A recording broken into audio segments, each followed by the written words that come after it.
Hi, this is Phil Carlton. Thank you so much for joining me today.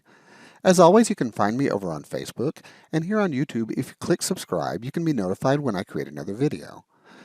Today I'm going to be working in Premiere Plus 2, and I'm going to answer a question I've seen several times over on Facebook. And the question is, what can I do if I have a design that I've purchased and I want to make a change to it? So, for example, we're looking here at an In the Hoop stabilizer label, and it has tear away, but say I want to replace that with the words wash away. Well, let's first talk a little bit about so let's approach this in a couple of steps.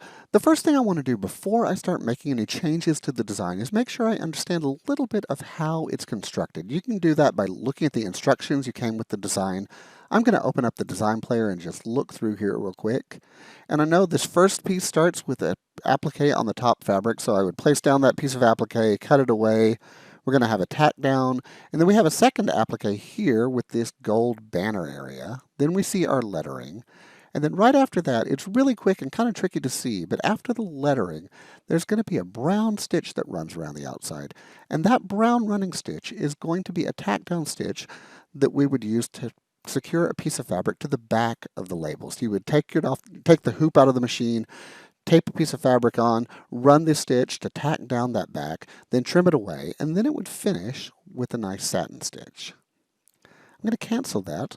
Now the other thing I want to make sure and remember is looking at this and knowing there's an applique here and a couple of different applique areas. I want to make sure that my lettering comes after this color number 5. So I'm going to delete color number 6, which is this light green, and replace it with some different lettering. So let's do this in a couple of steps. I'm going to select the design and first of all go to the Modify tab. And to delete a single color, the easiest way to do it can sometimes seem a little different, but I'm going to uncheck everything except the color I want to delete. And when we're working here on the Modify tab and we hide a color, that means we can't select it, so we can't accidentally delete it. Now if I just come up here to my selection tools across the top, I could use any of these selection tools, but because I want to get rid of the entire thing, I'm just going to click Select All Visible and click Delete. And now when I go back over to the Home tab, I've got this with one color less. My green lettering is gone, so now I'm ready to add lettering to my design. So now to add lettering here in Premiere Plus 2 Embroidery, we're going to go obviously to the Letter tab. And I'm going to use, I think I like the font that's up, which is Abby 15 to 25. I hadn't been over here and I didn't remember what was here, but I like this one. So I'm just going to type in Wash Away.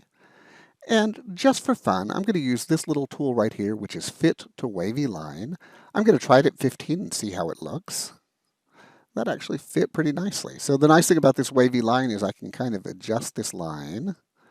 There's not a lot of curve to this shape, but maybe I could put a little bit of curve into it and just give it a little bit of character there.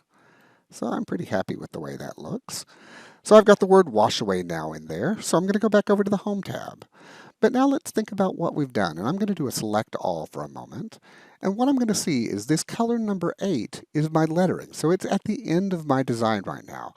I need to move this up so it is after color number 5 so that we make sure the lettering stitches before the backing fabric is attached.